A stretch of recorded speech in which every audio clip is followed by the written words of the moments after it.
Okay, it's going to be a review of SummerSlam 1992.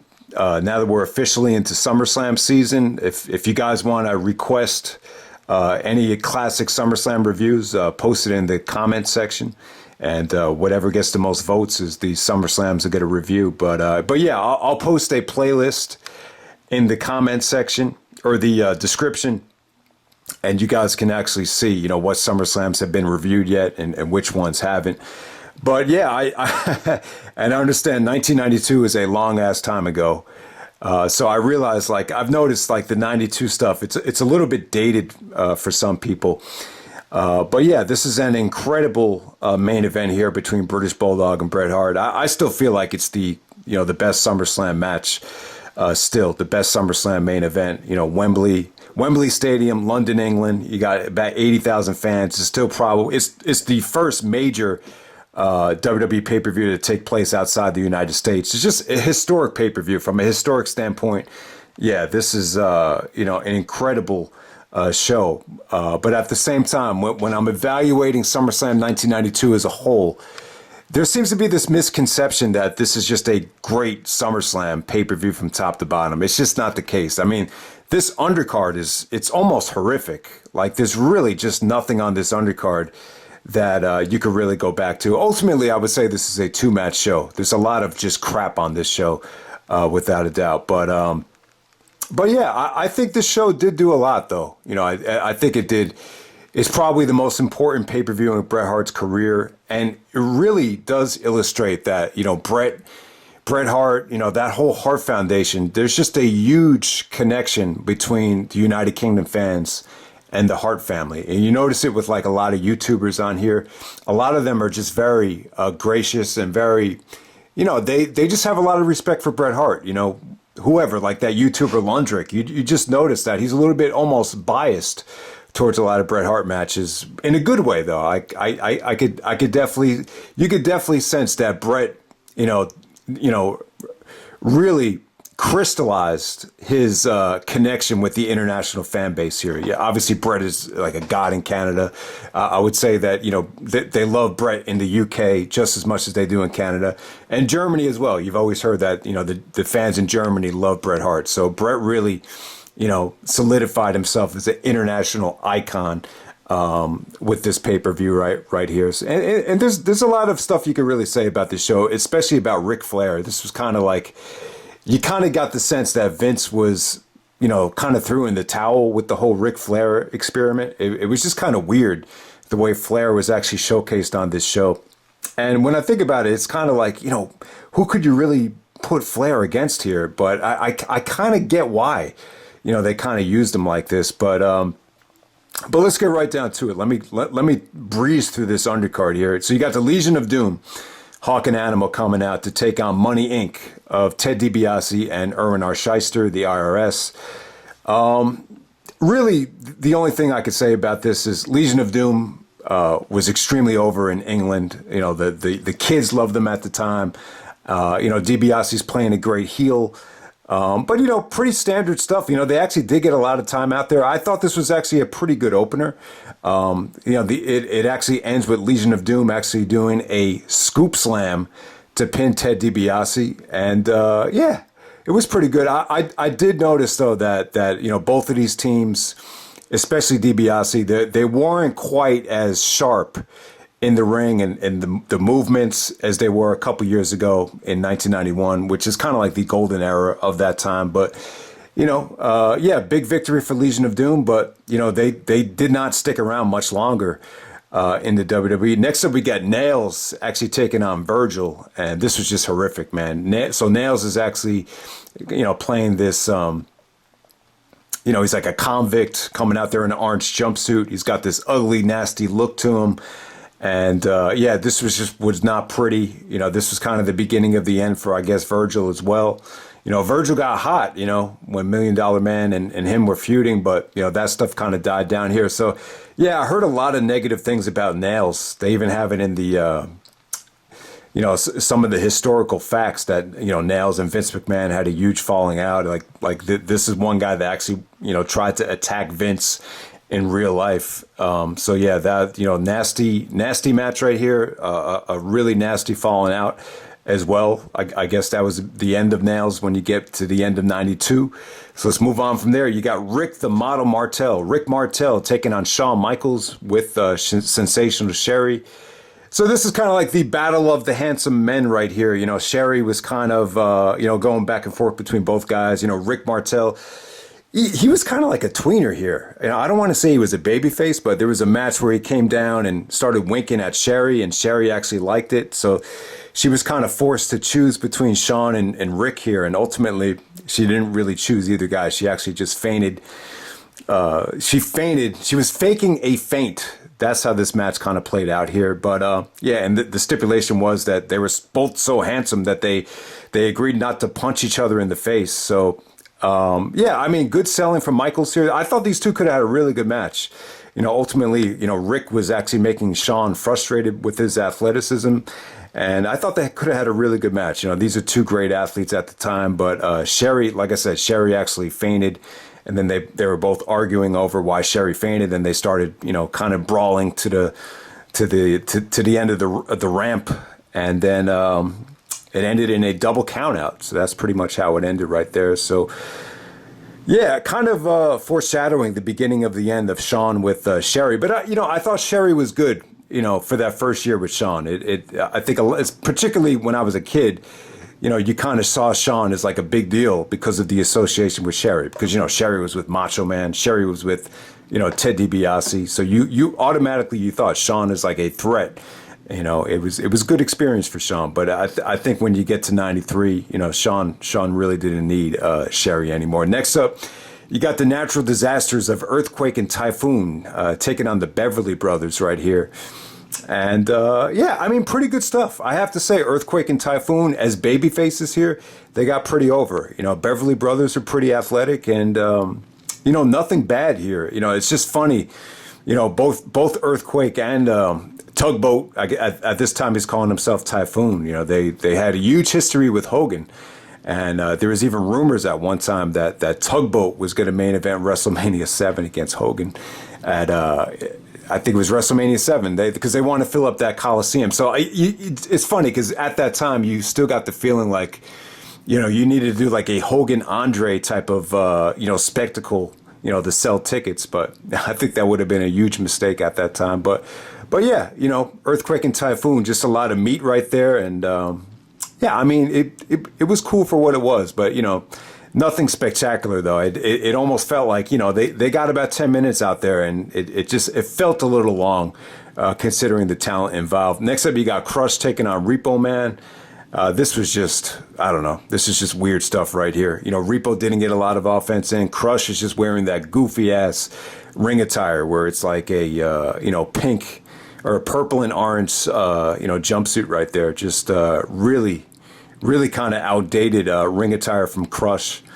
I don't know. When I look back at Crush's career, I think the best spot for him was in Demolition. Looking back on it. All right. So next up, you got Ultimate Warrior actually taking on Macho Man Randy Savage for the WWF Championship. I'll say this about the match. I think Savage and Warrior, not as good as their WrestleMania 7 match, but still, these two guys have amazing chemistry. I mean, the one guy that Warrior really worked well with, he worked well with Hogan and Savage as well. But I'll say this, if you put Warrior up against Flair here at SummerSlam, the match wouldn't have been as good. The Warrior-Flair dynamic, that would have been tough, because Flair likes to call things in the ring.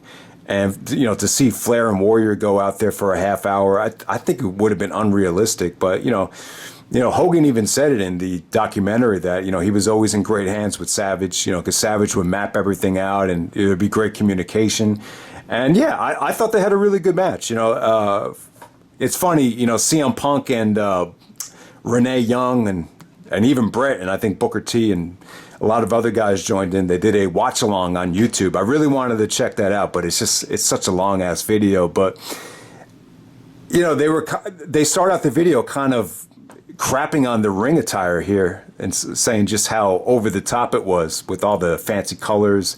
And Ultimate Warrior with the tassels. Ultimate Warrior had this singlet on where he's got like muscles painted on him. It just looks really weird. I'm not sure why Warrior had to wear that. I realized Warrior wasn't in the kind of shape that he was in at WrestleMania 7, where he looked like a frigging, god at WrestleMania 7, and Savage isn't quite in the same shape. But yeah, the ring attire is really loud here. Just very bright colors. And but even Shawn Michaels and Bret Hart going into WrestleMania 12, they had some really fancy outfits. I think Vince was I think Vince had a lot to do with that as well. So, but yeah, Savage really, it was a pretty fast paced match between Savage and Warrior. I'll just say this, I just think Warrior is an underrated athlete. I really think he is. The offense wasn't anything spectacular. A lot of double axe handles, a lot of Warrior just kind of countering with knees, atomic drops, like a lot of that stuff. And ultimately, Flair and Perfect come down to the ring, and Vince on commentary is basically like trying to swerve the fans into thinking that either Warrior or Savage is going to sell out, and Flair is going to help one of them win. But ultimately, Flair and Perfect are just there to beat the crap out of both of them, and prevent both guys from not just kind of they were just showing their frustration that they weren't involved in the WWE Championship match, and it really did take away from the match. But at the same time, it's like both Warrior and Savage were just very over protected here, and there was really no reason to protect either guy, because Warrior was going to leave. I think he quit the company. Apparently, I think they wanted him to turn heel around Survivor Series 92, and I don't know if that's the reason why he left. If you've heard other reasons over the years, but Warrior ended up leaving. Savage ended up dropping the belt, and after Savage dropped the belt, Vince didn't really want to go back to Savage.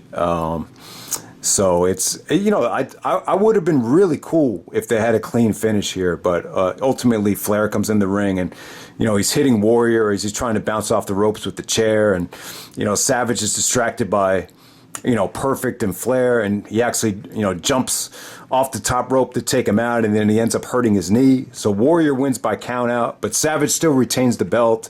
And they both babyfaces kind of embrace and hug after all the battles they've been through. They had that retirement match at WrestleMania 7. But yeah, like I said, man, Savage and really carried Warrior to a really long ass match. This went about a half hour, and it was good. It was good. I wouldn't say it was great, but it was good stuff. All right, next up you got Undertaker actually taking on Kamala.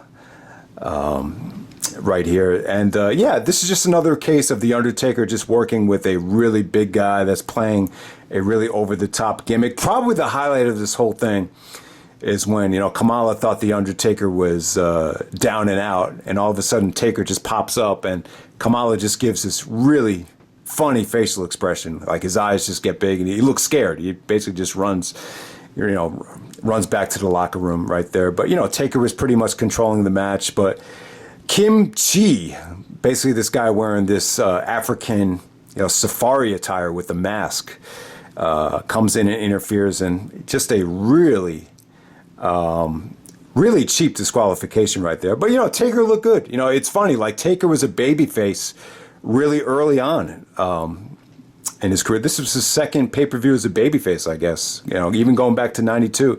It's funny, you forget, you think Taker would have been a heel for 5 years, but no, they turned him babyface pretty much after that first year.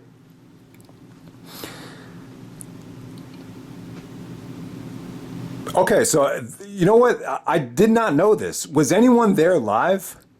So right before the main event, they actually had a dark match. Tatanka taking on the Berserker.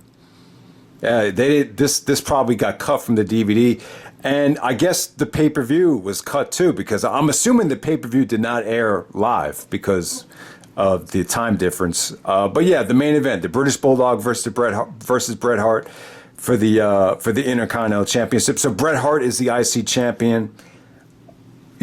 Obviously British Bulldog is huge over in England.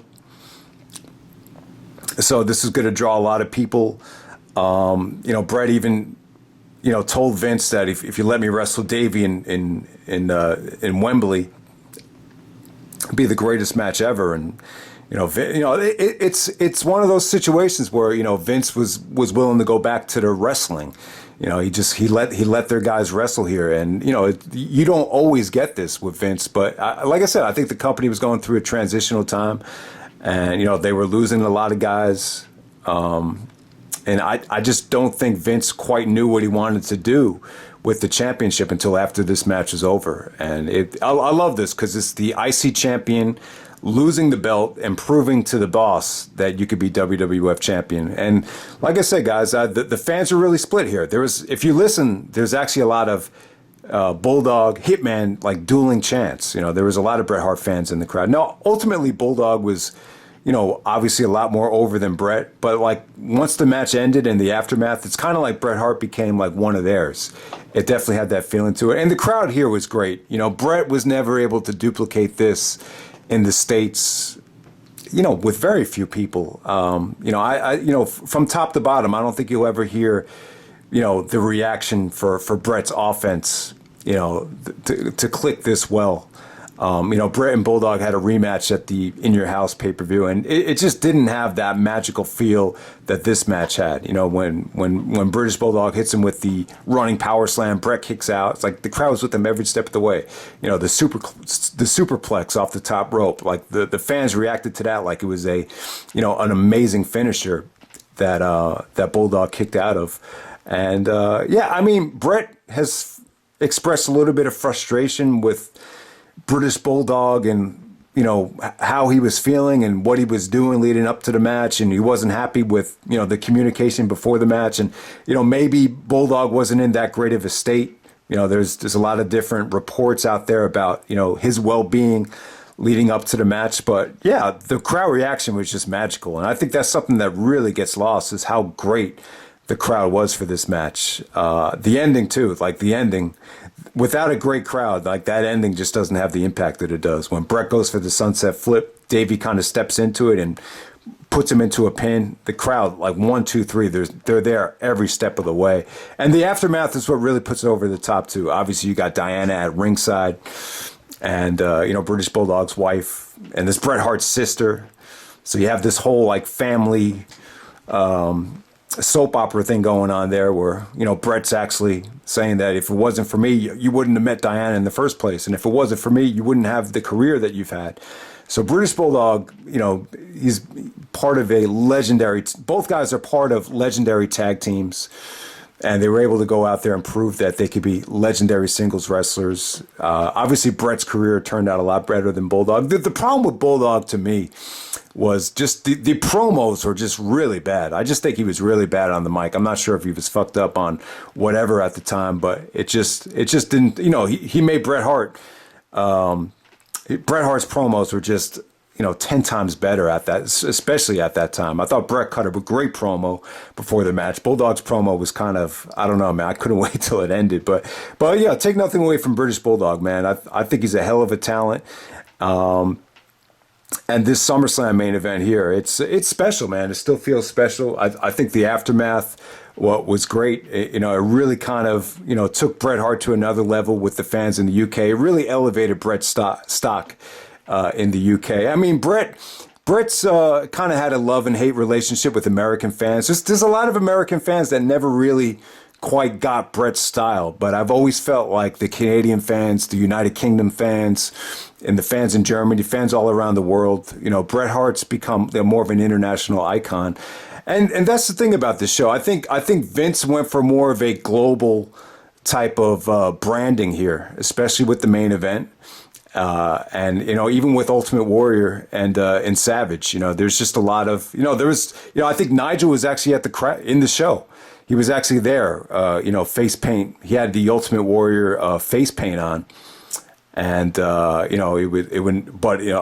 it was the main event with Bret and Bulldog that made him want to become a wrestler. So that's an amazing story right there. And but yeah, like when you see some of the promotional stuff with the fans outside before the show, there's so many like just kids in the UK with the Ultimate Warrior face paint. So yeah, I do think from a global marketing standpoint, it's probably a smarter match to book in terms of Warrior versus Savage instead of putting Flair in the main event. Because the one thing about Flair, I don't think the NWA and WCW had that much global interest. I don't even think they went overseas to do shows. So, that could be one reason why Flair was actually left off the show. And ultimately, Savage ended up losing to Flair in Hershey, Pennsylvania on September 1st, I believe.